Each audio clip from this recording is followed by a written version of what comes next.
Hello student, सभी को जय माता दी। एक और नई क्लास लेके आप लोगों के सामने आ गए हैं।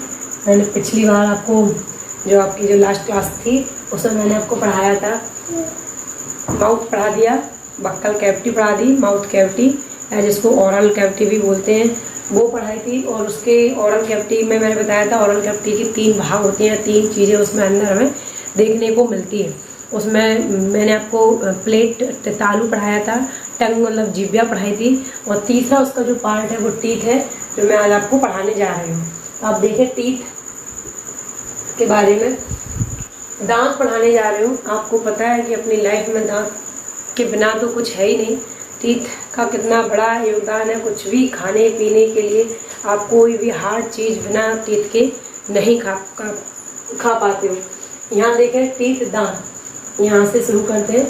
स्तनधारियों में दांत गर्तदंती, द्विवारदंती एवं विषमदंती होते हैं।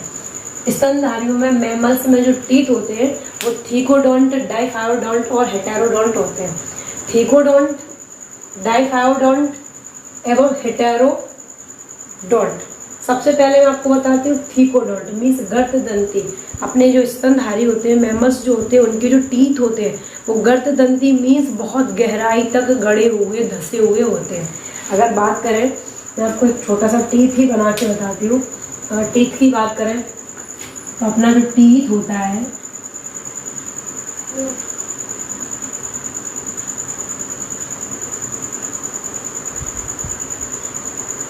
ये देखो, ये टीथ होता है। और अगर टीथ की अगर मैं बात करूं तो इसका जो ऊपर वाला जो भाग होता है वो सिर्फ इतना होता है जो बाहर होता है, बाकी इतना भाग पूरा नीचे जो आपकी जो जॉ होता है, ये मसूड़े होते हैं, उनके अंदर धसा हुआ होता है। इसलिए गर्तदंती इसको या थीकोडोंट कहते हैं दांत को। थीकोडोंट यानी गर्तदंती मीन्स बहुत नीचे, बहुत गहराई में गड़ा हुआ होता है अपना जो दांत होता है।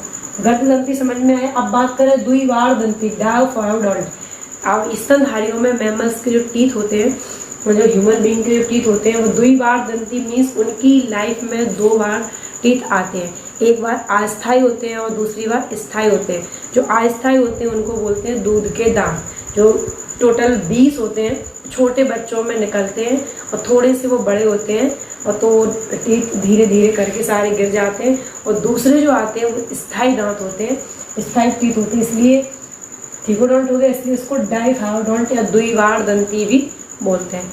ये द्विवारदंती हो गया कि अपनी लाइफ में 2 बार आती है, इसलिए द्विवारदंती बोलते हैं। तीसरा विषमदंती मतलब हेटेरोडोंट। अपने जो टीथ होते हैं, ह्यूमन बीइंग के जो टीथ पाए जाते हैं वो एक समान सारे टीथ नहीं होते हैं। 32 जो दांत होते हैं वो आप मुंह खोल के अपने टीथ देखना, सारे के सारे दांत एक ही साइज के, शेप के नहीं होते हैं। सारे जो दांत होते हैं वो अलग अलग प्रकार के होते हैं। अब अलग अलग कौन कौन से प्रकार के होते हैं वो मैं आपको आगे बताने जा रहे हैं। तो देखिए, स्तनधारियों में जो दांत होते हैं वो 4 प्रकार के होते हैं। 4 प्रकार के होते हैं। 4 प्रकार कौन कौन से हैं? तो देखिए, पहला है आपका कृंतक, कृंतक या इंसीजर। कृंतक जो दांत होते हैं वो सबसे आगे वाले जो आपको दिखाई देते हैं, जब आप स्माइल करते हो तो आगे की जो आपको टीथ दिखाई दे जाते हैं उनको इंसीजर बोलते हैं। तो इन दांतों का जो काम होता है वो काटने का या कुतरने का होता है। अगर ह्यूमन बीइंग की बात करें तो आप कोई भी फ्रूट्स खाते हो, कुछ भी खाते हो, तो आप जो आगे जो जिन दांतों से उस फ्रूट्स को आपने एप्पल लिया ऐसे ही और उसको खाया, तो आपने जिन दांतों से उस एप्पल की एक बाइट ली, उस एप्पल को काटा, उसको बोलते हैं कृंतक या इंसीजर दांत। तो वो क्या काम करते हैं? काटने का। अगर वही मैं किसी और जंतु में बात करूं, किसी जानवर में बात करूं, तो कुतरने का भी काम करेंगे। स्तनधारी होते हैं जी, बहुत सारे जानवर ऐसे होते हैं उनके आगे के दांत होते हैं जिनसे वो चीज़ों को कुतरते हैं या खाते हैं, तो कुतरने का काम करते हैं। अगला देखें रजनक। दूसरे जो होते हैं वो रजनक होते हैं, रजनक कैनाइन, इनको कैनाइन बोलते हैं। इनका जो काम होता है, ये आपकी जो आगे वाले जो टीथ होते हैं इनके बगल में होते हैं, वो नुकीले होते हैं। तो जो रजनक होते हैं वो कैसे होते हैं? नुकीले होते हैं। और इनका जो काम होता है वो चीरने का, फाड़ने का या फोड़ने का होता है, फोड़ने का कार्य करते हैं। यह मांसाहारी एवं सर्वाहारी जीव जंतुओं में पाए जाते हैं। ये जो आपके नुकीले आपके जो कृंतक होते हैं उनके बगल में आपको जो दांत दिखेंगे वो कैसे होते हैं, नुकीले होते हैं, और वो काम क्या करते हैं, चीरने। आपने देखा होगा जो मांसाहारी होते हैं वो इस टाइप से खाते हैं, या किसी चीज़ को जब आप किसी पैकेट को या किसी भी चीज़ को फाड़ने की कोशिश करते हो तो उसको आगे के दांत से ना फाड़ के उसको बगल में ले जाके फिर फाड़ते हो। या आपने देखा होगा जो लोग गुटखा खाते हैं वो भी अपनी पुड़िया को बगल के दांतों से फाड़ने की कोशिश करते हैं। या फोड़ने की बात करें, कोई चीज़ बहुत हार्ड होती है, बहुत कठोर होती है, तो उसको भी आप बगल में के जो आपके टीथ होते हैं उनसे आप फोड़ते हो। तो जो उनको क्या बोलते हैं, उन दांतों को, उनको रजनक कहते हैं। अगली बात करें अग्र चवर्णक। अग्र चवर्णक ये होते हैं आपके प्री मोलर। प्री मोलर ये मोलर की पहले होते हैं प्री मोलर, और प्री मोलर जो होते हैं वो आपकी छोटी छोटी जो दाढ़ें होती हैं आपके कृंतक, रजनक और उनके बाद, तो दो आपको दिखाई देंगी। ये चबाने का ये कार्य करती है, और इन्हें कपोल दांत भी कहते हैं। याद रखना कि इनको कपोल दांत भी कहते हैं। अब बात करें यहाँ चवर्णक की। चवर्णक या मोलर, प्री मोलर का काम चबाने का होता है, ये भोजन को चबाने का कार्य करते हैं। और मोलर या हम बात करें चवर्णक, इनका काम होता है भोजन को पीसने का। जब भोजन को मोलर, प्री मोलर के द्वारा चबा लिया जाता है तो वो भोजन का जो बोलस होता है, जो बाइट होता है, वो सबसे लास्ट में यहाँ पहुँचता है। तो सबसे लास्ट में जो आपकी दाढ़ होती है, उनको दाढ़ बोलते हैं, उनको चवर्णक बोलते हैं या मोलर टीथ बोलते हैं। तो उनका काम होता है भोजन के चबने के बाद जो भोजन को चबा लिया जाता है वो भोजन लास्ट में पहुँचता है, तो उसको पीसने का जो कार्य करते हैं। दांत देखें अब आगे, जबड़ों पर दांतों की व्यवस्था को, जबड़ों पर दांतों की व्यवस्था को दंत विन्यास कहते हैं। दांतों की व्यवस्था से मतलब है, दांतों की व्यवस्था से मतलब है जबड़ों पे जो दांतों के लगने के क्रम को, कि वो किस टाइम में आपके जॉ पे लगे हुए हैं, तो उस व्यवस्था को, उनके लगने की व्यवस्था को दंत विन्यास कहते हैं, जिसे दंत सूत्र के रूप में व्यक्त किया जाता है। दंत विन्यास को एक डेंटल फॉर्मूला होता है, उसके द्वारा उसको व्यक्त करते हैं। थोड़ी सी पहले टीथ के बारे में थोड़ा सा समझा दे रहे, आप ये देख लीजिए। ये मैंने आपका एक कोई निचला वाला जॉ ले लिया और उसका आधा भाग लिया है।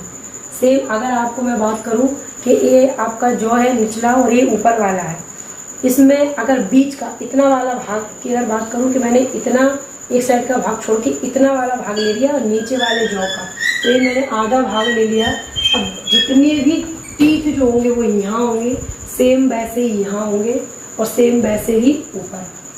ठीक है, आगे देखें, ये आपका जो क्रम है आप देखें, मैंने अभी आपको थोड़ी अभी मैंने बताया कि इंसीजर, कृंतक, रजनक, अग्रचवर्णक और चवर्णक क्या होते हैं। तो आप देखिए ये जो दो दांत आपको जो दिखाई दे रहा है, एक इंसीजर होते हैं, ये टोटल 4 होते हैं, 4 नीचे और 4 ऊपर। ठीक है, ये टोटल 8 होते हैं। देखो मैंने आधा हिस्सा लिया, अगर 2 इधर है तो 2 इधर होंगे, अगर ये वाला टीथ एक इधर है तो एक इधर होगा। ठीक है ना, समझ में आ रहा कैसा हिस्सा लिया मैंने? आधा हिस्सा लिया एक साइड का। अगर इतने जितने टीथ यहाँ होंगे सेम वो ही टीथ यहाँ भी होंगे, और जितने जैसे नीचे होंगे सेम वैसे ही ऊपर होंगे। तो आप देखिए ये जो आपको 2 टीथ दिख रहे हैं, ये क्या है? इंसीजर, कृंतक, जो मैंने आपको भी बताया था कि ये काटने का काम करते हैं। इसके बाद एक जो नुकीला सा आपको टीथ दिख रहा है, इसको कैनाइन बोलते हैं, रजनक बोलते हैं। ये काम क्या करता है? चीरने का, फाड़ने का, या बात करें तो ये फोड़ने का काम करता है। इसके बाद आपको ये 2 छोटी छोटी दाढ़ बोलते हो वो दिख रही है, उसको प्री मोलर या अग्रचवर्णक कहते हैं। ये काम क्या करती है? ये चबाने का काम करती है। जो बाइट आपने लिया उस बाइट को चबाने का काम अग्रचवर्णक या प्री मोलर टीथ करते हैं। इस प्री मोलर के बाद आपको ये 3 जो दाढ़ें दिख रही हैं या 3 जो टीथ दिख रहे हैं, इनको मोलर बोलते हैं या इनको चवर्णक बोलते हैं। इनका काम ये होता है, इनका जो काम होता है वो पीसने का काम होता है भोजन का। ये जो इंसीजर टीथ होते हैं इनका काम होता है काटने का, इनका होता है चीरने फोड़ने का, कोई हार्ड भोजन है उसको। इनका काम होता है चबाने का मोलर का, और इन तीनों का काम होता है लास्ट में पीसने का। तो इनका जो फॉर्मूला है वो बहुत ज़्यादा पेपर में आता है।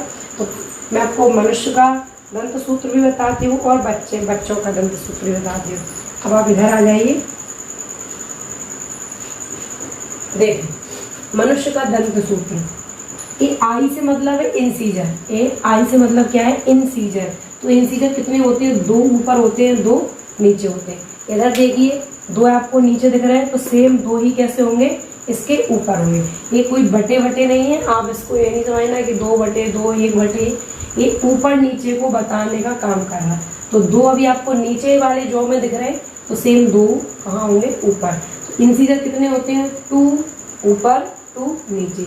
कैनाइन आपको देखो, आपको नीचे 1 दिख रहा है, तो सेम ऐसा ही ऊपर होगा। तो कैनाइन 1 नीचे है तो 1 ही सेम ऊपर होगा। प्रीमोलर आप देखिए यहाँ पे ये प्रीमोलर लिखा हुआ है, ये प्रीमोलर 2 इधर आपको नीचे दिख रहा है, तो सेम 2 ऊपर होंगे। तो प्रीमोलर 2 नीचे हैं 2 ही ऊपर होंगे। मोलर देखें आप 3 दिख रहे हैं, 3 ऊपर है 3 नीचे है, तो 3 ही ऊपर होंगे। अब आप काउंट कर लो, तो 3 और 2 5 6 7 8। अगर 8 टीथ एक साइड के हिस्से में, एक हिस्से को तो मैंने बताया ही नहीं है, अगर ये 8 टीथ एक हिस्से में नीचे है तो सेम वैसे ही 8 ऊपर होंगे। आप यहाँ पे काउंट कर सकते हो टीथ को, 1 2 3 4 5 6 7 8। अगर ये 8 यहाँ पे नीचे है तो सेम ऊपर वाले जॉ में भी 8 ही होंगे। तो ये 8 नीचे है तो 8 ही सेम ऊपर होंगे।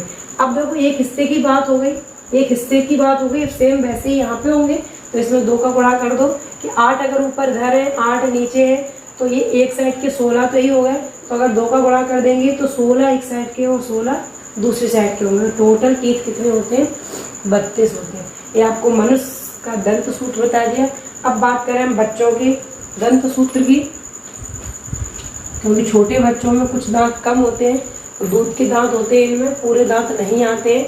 तो इनमें देखो क्या होता है, इंसीजर जो होते हैं वो सेम मनुष्य के दांत की तरह होते हैं, 2 ऊपर 2 नीचे। आपने देखा होगा बच्चों में सबसे पहले इंसीजर ही आना शुरू होता है, आगे आगे वाले टीथ। कैनाइन भी सेम होता है, 1 ऊपर 1 नीचे, लेकिन इनमें जो नहीं होता है वो क्या नहीं होता है, प्रीमोलर नहीं होता है। ऐसे पूछ लेते हैं अलग से क्वेश्चन बना के कि बच्चों के दंत सूत्र में किस प्रकार के टीथ नहीं होते, तो उनमें क्या नहीं होते, प्रीमोलर नहीं होते, पहली चीज।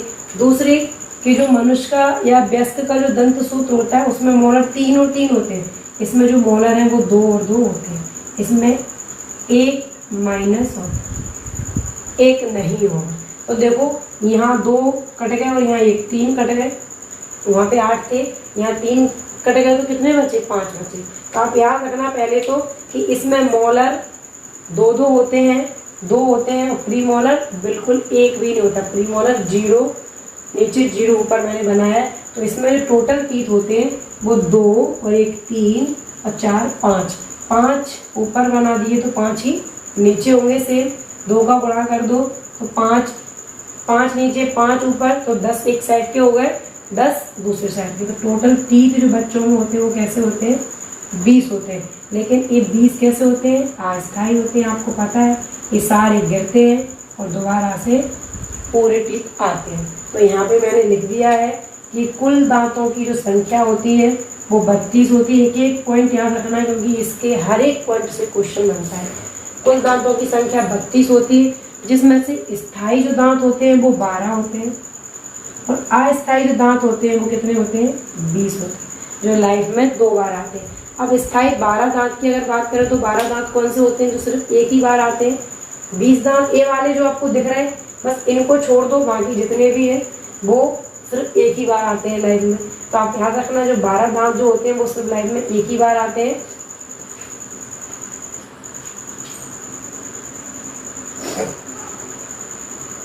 अब मैं आपको बता देती हूँ कि ए वाले टीथ छोड़ दो, तो देखो ए कितने हैं, यहाँ पे प्रीमोलर कितने थे, प्रीमोलर 2 और 2 थे, तो यहाँ पे 2 और 2 प्रीमोलर नहीं है। तो ये तो प्रीमोलर स्थायी होते हैं, एक ही बार आते हैं।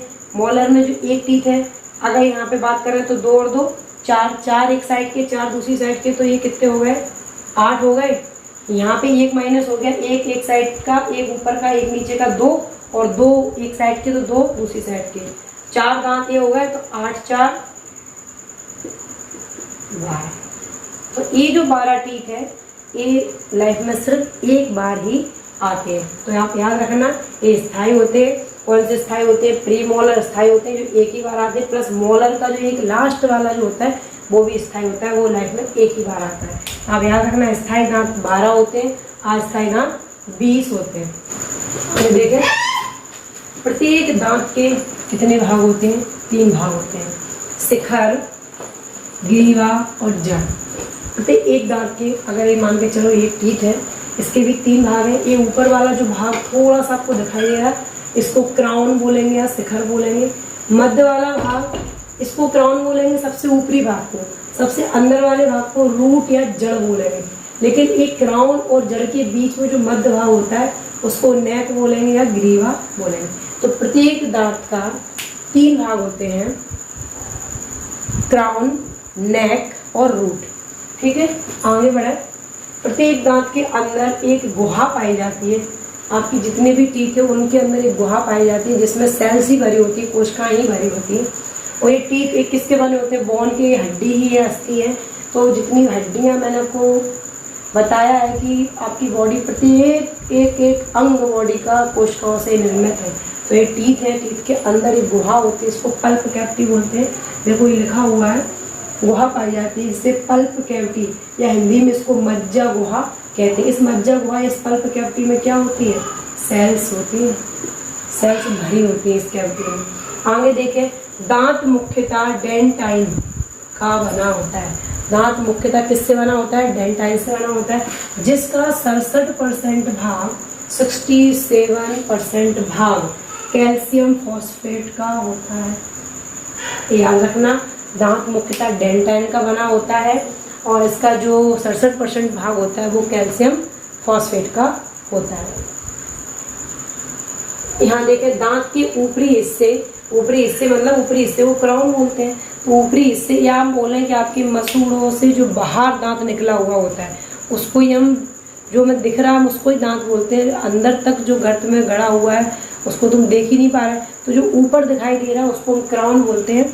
तो क्राउन में इनामेल का एक चमकीला स्तर पाया जाता है। आपकी जो दांत होते हैं उसमें जो चमक जो है वो किस कारण होती है? इनामेल के कारण। तो इन दांतों की सुरक्षा करने के लिए इन दांतों के ऊपर एक जो शिखर वाला भाग होता है उसके ऊपर एक लेयर होती है, उस लेयर को इनामेल बोलते हैं। और ये लेयर क्या करती है? एक तो ये दांत की सुरक्षा करती है, दांत को खराब होने से बचाती है, तो सुरक्षा प्रदान करती है। दूसरा, इसका एक वेरी वेरी इंपॉर्टेंट पॉइंट है, वो यह है कि मानव शरीर का सबसे कठोर भाग, याद रखना, वेरी वेरी इंपॉर्टेंट है। ये पेपर में पूछते हैं कि मानव शरीर का सबसे कठोरतम भाग क्या होता है, तो आपको याद रखना है कि इनामेल होता है। ठीक है, आगे बढ़ते हैं। थोड़ा सा और बताया दे रहा है, जो सुरक्षा प्रदान करती है। अभी बोलते हैं कि आप किसी भी डेंटल के पास जाके दांतों की बार बार सफाई नहीं करवाना चाहिए। उसमें क्या होता है कि कुछ जो डेंटिस्ट होते हैं वो क्या करते हैं, कुछ केमिकल्स का यूज करके दांतों की सफाई करते हैं। तो उस केमिकल से आपकी जो इनामेल जो होता है, इनामेल होता है, उसको हानि होती है, उसको नुकसान होता है। और आप बार बार जाके आप किसी डेंटिस्ट के पास और दांत की सफाई करवाओगे या कोई केमिकल्स का यूज करवाओगे तो धीरे धीरे करके इनामेल पूरी तरीके से नष्ट हो जाएगा। और जब ये नष्ट हो जाएगा तो आपके दांत भी खराब हो जाएंगे। और जो गुटखा खाने वाले लोग होते हैं तो गुटखा के अंदर भी केमिकल होता है और इसी कारण उनके दांत भी जल्दी से खराब हो जाते हैं। उनका जो इनामेल है वो पूरी तरीके से नष्ट हो जाता है, दांतों पे पीलापन आता है, रेडपन आ जाता है और दांत जड़ों तक खोखले हो जाते हैं और बहुत गंदे से दांत दिखने लगते हैं। आप सबने देखे होंगे। आगे देखें, दांतों के अध्ययन को क्या बोलते हैं? तो दांतों के अध्ययन को ओडोंटोलॉजी कहते हैं। याद रखना, दांतों के अध्ययन को ओडोंटोलॉजी कहते हैं। सारे पॉइंट इंपॉर्टेंट है लेकिन फिर भी मैं आपको बताती जा रही हूँ। मनुष्य में तीसरे नंबर का जो मोलर होता है, अभी मैंने डायग्राम बना के बताया था, तीसरे नंबर का मतलब पहले आपके इंसीजर होंगे, इंसीजर के बाद कैनाइन होगा, कैनाइन के बाद प्री मोलर होगा और प्री मोलर के बाद फिर मोलर आते हैं। तो मैंने आपको बताया था मोलर 3 होते हैं। तो जब जो सबसे लास्ट वाला जो मोलर होता है, तीसरे नंबर का सबसे लास्ट वाला जो मोलर होता है, उस मोलर को ही हम क्या बोलते हैं? अक्कलदार बोलते हैं। उसको हम क्या बोलते हैं? अक्कलदार या विजडम टीथ। क्या विजडम टीथ उसी को कहते हैं। आपके दांत से रिलेटेड जितने भी टीथ से रिलेटेड क्वेश्चन होंगे, इससे बाहर मुझे नहीं लगता कि कोई क्वेश्चन जाए। आप इस वाले लेक्चर को बहुत अच्छे से पढ़ना, इन सब चीज़ों को नोट डाउन करना, याद करना, ये यहाँ तक आज मैंने आपकी बक्कल कैविटी कंप्लीट करवा दी है पूरी। बक्कल कैविटी के यही 3 भाग थे जो मैंने आज कंप्लीट करवा दी इस क्लास में। आपकी जो नेक्स्ट क्लास होगी वो नेक्स्ट क्लास फेरिंग्स की होगी, इसोफेगस की होगी, स्टमक की होगी। तो आगे मैं आपको नेक्स्ट क्लास में बताऊँगी। और यहाँ तक आपको सब समझ में आया हो तो आप चैनल को सब्सक्राइब करें, लाइक करें, शेयर करें। Thank you.